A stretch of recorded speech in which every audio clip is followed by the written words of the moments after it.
The following is a presentation of the Mat Talk Podcast Network.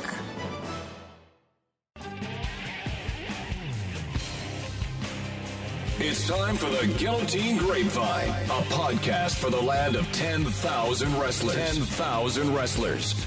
Now, here's your host, award-winning wrestling broadcast journalist, Jayson Bryant.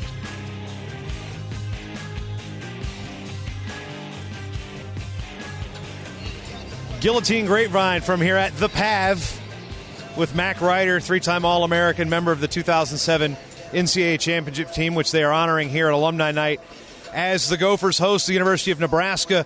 Mack, you're an Iowa guy who came up here. You went north to Minnesota, and you ultimately had a really solid career. You're being honored as being part of that great team in 07. You're here a lot, though. You're the voice on the Student U broadcast, but what's it mean to be honored tonight with the rest of your teammates for that national championship team? For me, it's just really exciting because it's the first time for a lot of these guys to get back together.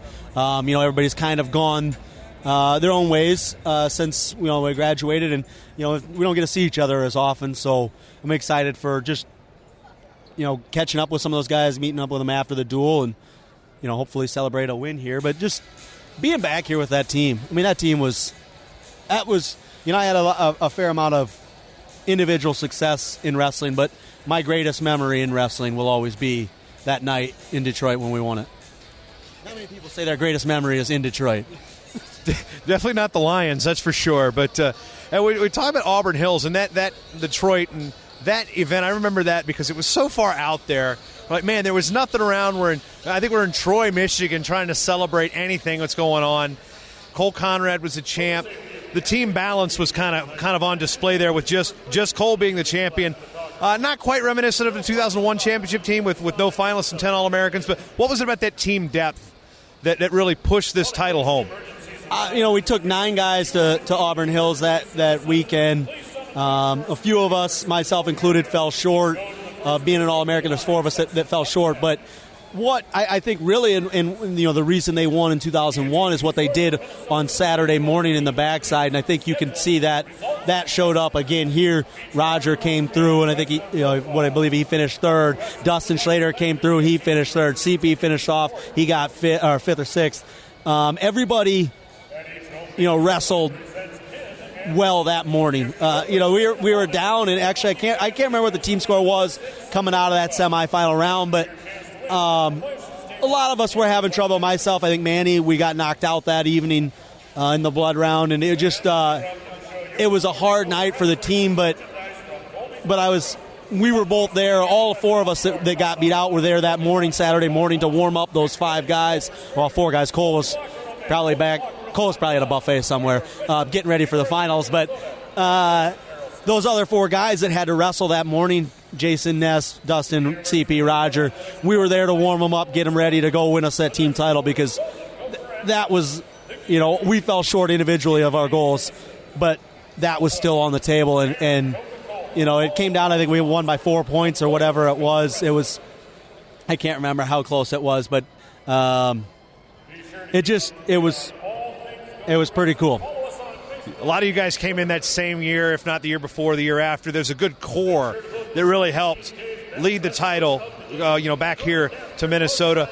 What was it about that team, the personalities on that team, that really kind of made everybody come together? Was it a team of 10 individual personalities, or did you guys gel as kind of one team, one thought?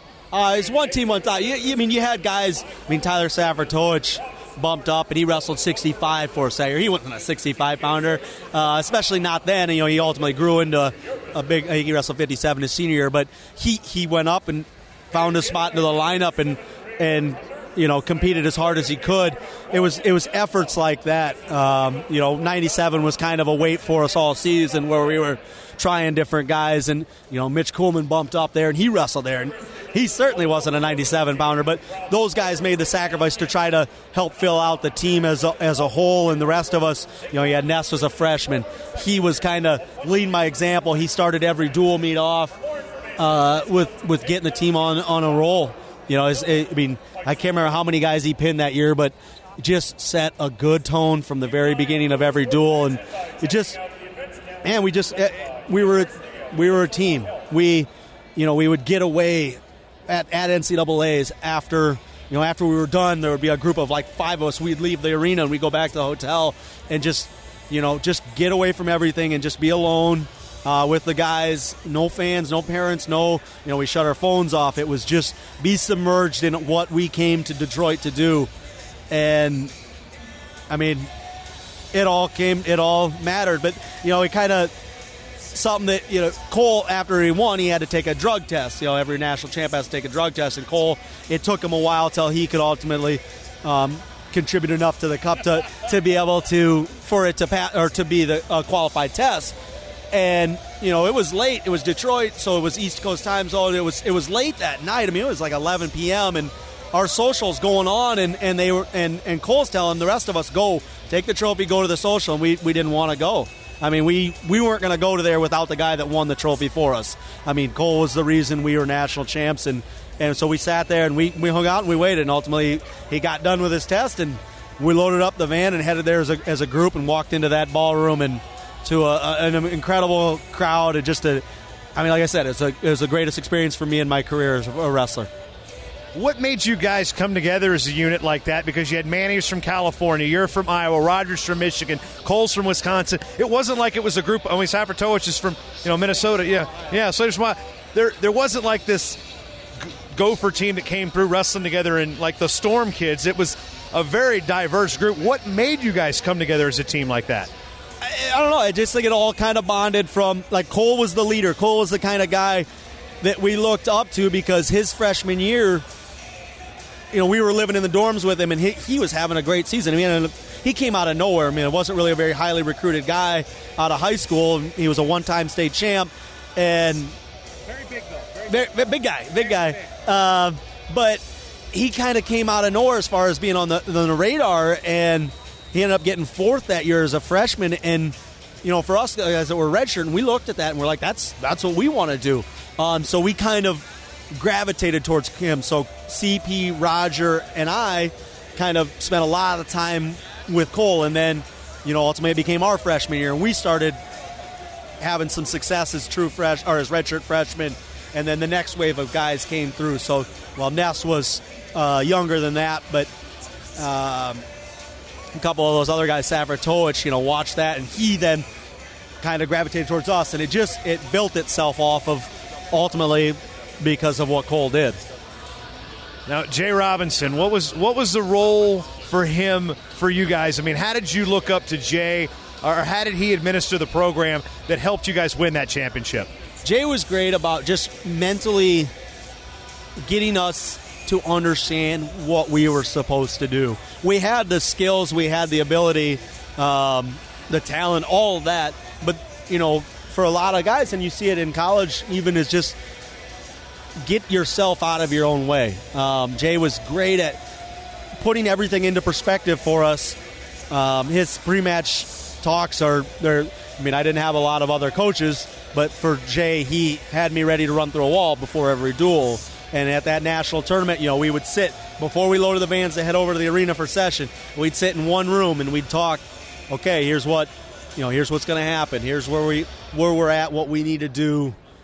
Just mentally getting us in the position to go out there and compete for as hard as we can for 7 minutes. We were, we're kind of, we did everything we found when we got to Detroit on Tuesday, we went over to the arena to find our whole mission to go over to that arena was to find a room that was like, they give you like team locker rooms, but we didn't want to be with everybody else. We snuck off and we found some back closet, and it wasn't big, but we made it our own little locker room, and we would go there. It was like Isaiah Thomas's toilet or something. Exactly. I mean, it was somewhere that was just us, and it was only big enough for our guys, and we would go in there, but there would be one coach in with the team sitting in there while somebody's out there competing, and he would bring us up to speed, or tell us, hey, here's what's going on, here's where we're at, so the guys knew we lived and died by what our teammates were doing out there on the mat. I watched some guys in college, and you watch these interviews and they say, I'm just taking care of myself, the team will take care of it. Yes and no, but I cared genuinely about what CP did. I cared genuinely about what Jayson Ness did. And for us as a team, like we wanted to win so badly, not for ourselves, but for the other 8 guys that traveled with us to that team, and everybody else that was our warm-up guys and the rest of the team and as a whole. So many times in situations like this, they make movies about miracle, about the Miracle on Ice team in '80 or the Dream Team in '92, where they talk about teams coming from adversity and winning. Usually, those bonds are there for life. How often do you have a chance to see guys from that team? Obviously, Ness is on staff here. Cole's not in wrestling anymore. You're not in wrestling full time, or you were on staff for a little bit. But how often do you get to talk to these guys and see them outside of maybe the pavilion here? Well, I work with 4 of the guys from that team, so I see those guys every day. The nice thing about that team is, for the most part, everybody still is around. Other than Manny's doing great things. He's got he's out at Bakersfield. Nagel. Well, actually, Nagel he had already graduated by that point. He was past then. But Rogers, obviously, head coach at North Dakota State. Everybody's still very close, and we've just, like you said, it created a bond for a lifetime. We went through a war as a group of 9 guys, and when we came out of it, with a trophy and just a lifetime of memories, I guess. The big trophy. Now, as we look at the next generation here, we don't know what's going to happen. Brandon's in an interim year. And from an alumni standpoint, not speaking for the university, but speaking as an alum, where would you like to see the leadership of this program go? Would you like to see Brandon and Luke kind of take the ship and run with it, or would you like to see an open a national search? And if those are the 2 best guys, and Brandon's the best guy or Luke's the best guy, where do you think this program should be heading?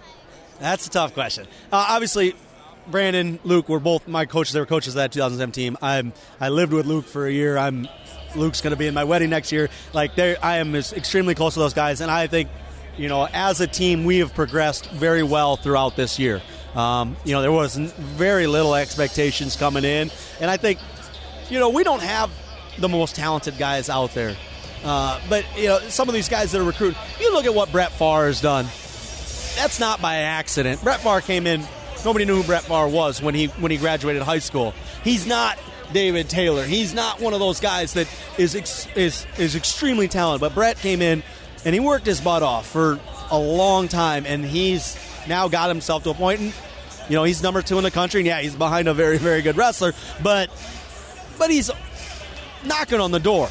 That doesn't happen by accident. That happens because of guys like Brandon and Luke, and that happens because of the atmosphere that we've built here in this program of guys. It's a brotherhood, if you will. It's guys are a team, and there's been some guys have left the program recently in the last couple of weeks, and that's their choice. That's fine.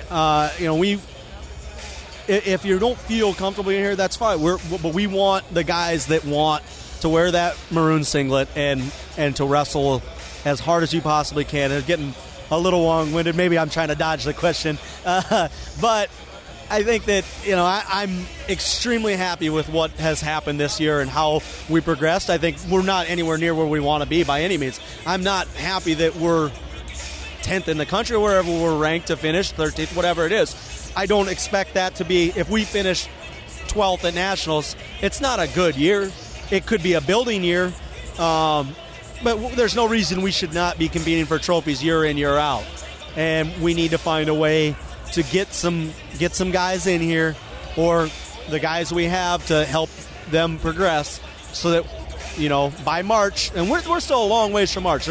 We're still, 2 months away from the national tournament. A lot of progress can be made in the next 2 months, and I think those 2 guys, they know what they're coaching for right now, and they're coaching to the best of their ability, and I'm very happy as an alumni of this program of what has happened with those 2 so far this year, with the current situation, what the hand we were dealt, how it's progressed.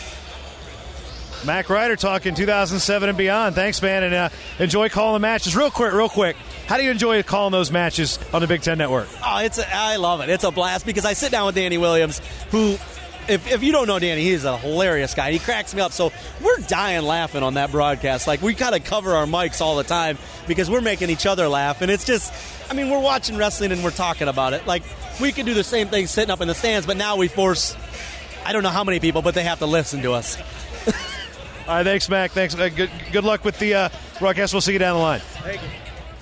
Here on the Guillotine Grapevine, now visiting with Jayson Ness, gopher assistant and member of the 2007 National Championship team. Got a companion here looking to jump in on the podcast. But, Jayson, you were part of that National Championship team who was honored here tonight with the duel with Nebraska. And just first impressions of what that season was like for you. You went in at 125. You were pinning a lot of people. You really broke through in the national scene. And what do you remember most about that season? That year was just, a ton of fun with all the guys that we got on the team. I was the freshman there and with Dustin, and it was just awesome getting around those guys. I know Dustin Russell's a true freshman, so he was my roommate. I got to see what things were like there. And then in 2007, I was just excited to get on the road, visit all these new schools and compete in all these new venues. Talking with Mack, the dynamic of that 2007 team, everybody's from everywhere. You were like the one Minnesota guy that was there. There's a couple of, obviously Safartowicz, but for the most part, it was a conglomeration of wrestlers from all around the country.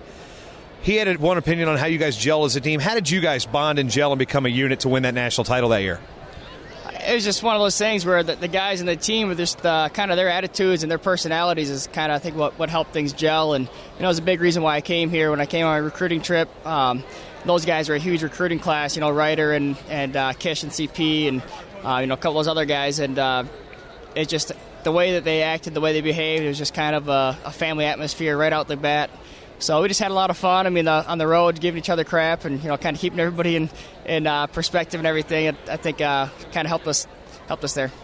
Talked to a lot of wrestlers about what it means to be a Minnesota wrestler and come to wrestle at the University of Minnesota. For you to be a local guy, to come here and be on a national championship team, did it make it that much more special that you chose the University of Minnesota? Definitely. This is something I remember coming and sitting in this building up on the second level, watching guys wrestle.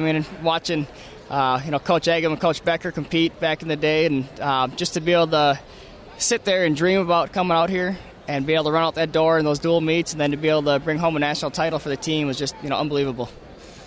Mack talked a lot about the consolations and where you guys kind of just had a bad round and then all of a sudden you have a good round and things jump on in. What was it like for you to come back through that round, your first time to the show, and you're a guy that's known to put up bonus points because of your style, your length, and you get the falls, but first time through, how do you challenge yourself and how do you overcome maybe those nerves to be like, okay, this is I'm not just the only stud in this bracket anymore? At that point, it's one of the great things about wrestling for an awesome team is that you're not really thinking about yourself. When you go out there and compete, obviously you want to get that All-American award, you want to win that national title. But when you go out there and you know that there's a team title on the line, you're just wrestling as hard as you can, looking to score as many points as you can. It kind of helps motivate you as you get through scrambles, as you're getting into positions where, man, I could just win this match by 5, or should I get that extra 3 points to get the bonus point there. And it just helped me, I think, be relaxed with just knowing that I had those guys back and they had my back. What's the relationship been like with the team members since graduation? And you're obviously still part of the staff. We know Manny Rivera's at Bakersfield, Rogers over in Fargo, both doing a good job with their wrestling programs. But how tight do you guys stay for that team? You see bonds built out of performances like that. And, what's the relationship with the guys that are, not just still around the program, but overall? Overall, we still, see each other all the time. It's not just that team, but when you talk about the program in general, you see a lot of guys that they come here, they go to school, they graduate, and they don't leave. It's just a spot that, I think you don't think you're going to stay in Minneapolis, the cold, frozen tundra. But, once you get here, there's a lot more to do. There's a lot of fun things to do. And, when we got that many alumni, that many guys sticking around, I think it definitely helps, kind of helps get people here and helps keep things going there. Yeah, because some of us come here, they leave, and then we come back.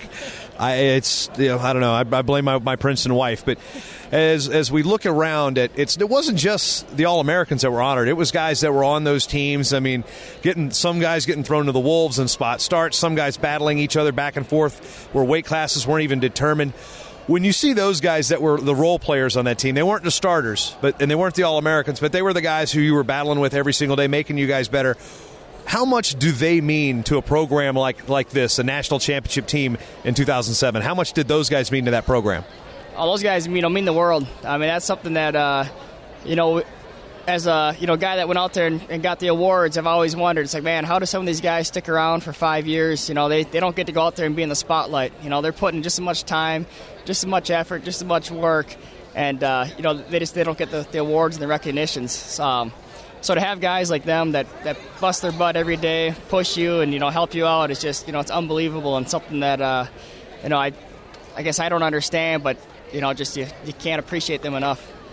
Was there any point during that season where maybe Coach Robinson said something to you guys, or you guys had a performance that you just remember, be like, all right, we need to turn it up. We can win a national title. Do you remember any certain point in that season? It was like, okay, this is where it all turned around? I mean, for me, it was the Hofstra duel. The first duel of the season, we went out and we got upset, and I just remember going to the back room and, just what the coaches said was just, kind of an awakening for us. Like, that's not the way we perform. That's not the way we should wrestle. They said it in a little harsher words than that, but I just remember getting called out, and, at that point, it's like, yeah, I can't get taken down on the same single leg 4 times in one match. That is unacceptable. I need to change things up. And so, again, for me, that was that duel right there. First one of the season was, hey, let's kick it in gear, guys. Yeah, because you guys were top dog, number 1, I believe, in the rankings. Hofstra was building a program. Tom Ryan was there at the time, and all of a sudden, I remember getting calls like, Hofstra's got to be number 1. I'm like, well, what are you kidding? Okay, it's doing me. But you guys had it that early in the season, and other teams you were on, if that moment happens in February, is it too late, or is it good that you guys had that at the Northeast Duels in November, right around Thanksgiving? I don't know if there's ever necessarily a good or bad time for that to happen, but definitely that early in the year, it gave us plenty of time to change the things that we needed to change. So, I mean, a team, if we had gotten beat later in the year, I think we still would have made the adjustments that we needed to make to make that run at the national title. We just had such a talented team and just such great guys there that, it wouldn't matter when the setback happened. But, for us, I guess fortunately, maybe unfortunately, it was the first duel of the year. When it comes to Coach Robinson and you being a local guy, you've been around the program even before you enrolled here. What was it about him, wrestling for him in the lineup, that your opinion was like, whoa, okay, this is not what I expected out of Coach, and how much did it impact your wrestling?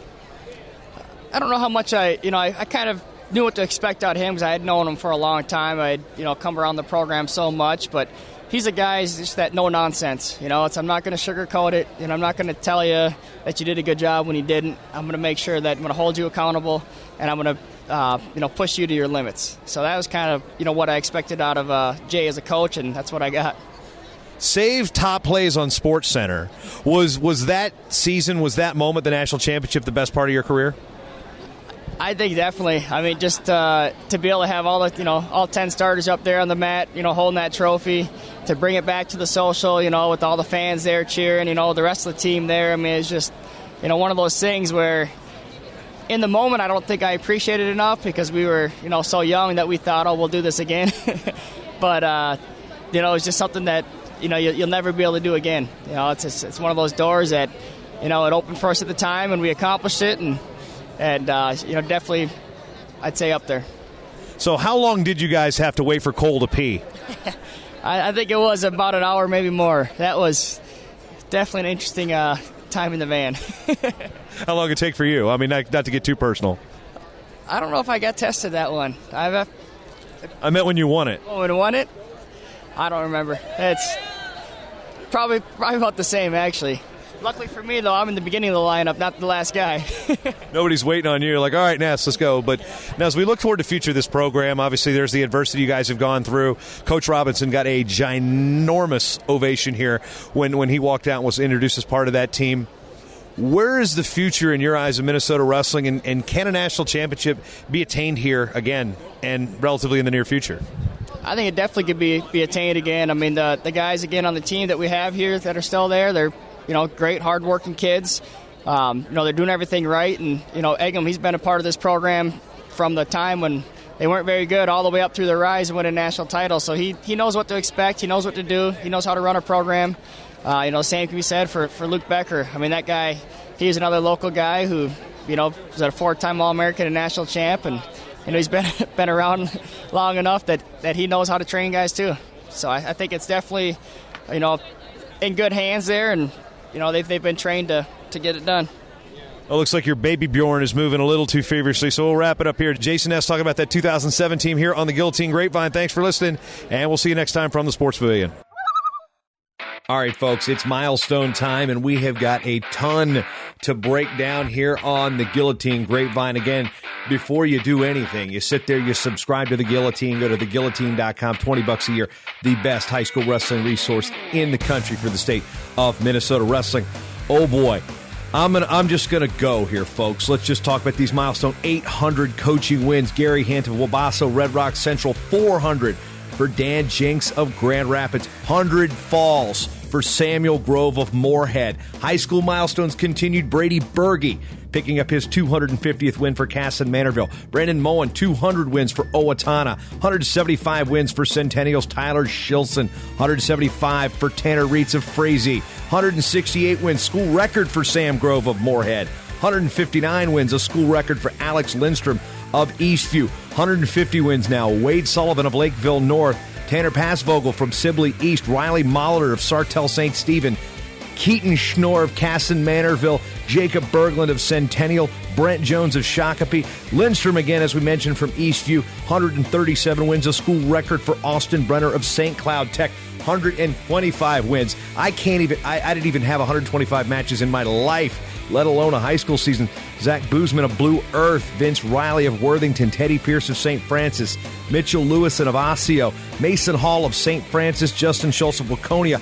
119 wins, a school record for Patrick Voigt of Richfield. 100 wins now, picking up 100 wins probably the first real milestone in high school wrestling. Zach Smith of Prior Lake, Xavier Rosenblum of Egan, Tyler Ryan of Kenyon Wanamingo, Tyler Hugg of St. Cloud Tech, Toby Seamer of Marshall Lakeview, Sean Rue of Paynesville, Sakai Kelly of Henry Sibley, Phil Skeps of St. Thomas Academy, Peyton Jackson of Detroit Lakes, Nate Johnson of Hopkins, Michael Menth from, again, right down the street from me in Totino, Maverick Johnson, Zumbrota Mazeppa, Luke Wilson from LeSueur Henderson, Lincoln Armed of Maple River, Keaton Long from West Central area, Josh Beek of Little Falls, Hunter Rakowski of Sauk Rapids Rice, Hayden Strensland of Zumbrota Mazeppa, Garrett Whitehead of Park, Dylan Fudge of Perham, Dylan Drogenmuller of Anoka, Kobe Job of Watertown Meyer, Colton Weiland of Crookston, Cole Ishins of Anoka, Cade King of Owatonna, Brady Baster of Lakeville South, and Aiden Wilson of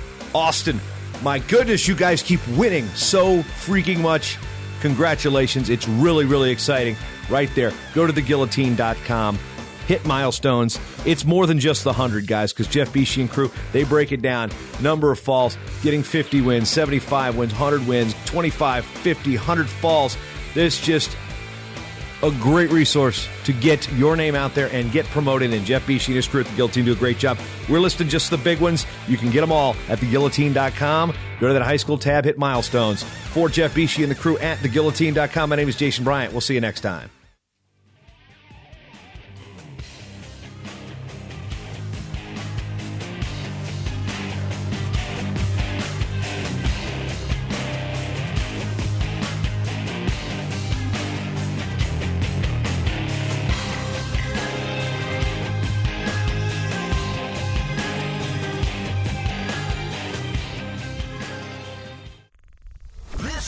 Is part of the Matt Talk Podcast Network. For more wrestling podcasts, head over to MattTalkOnline.com.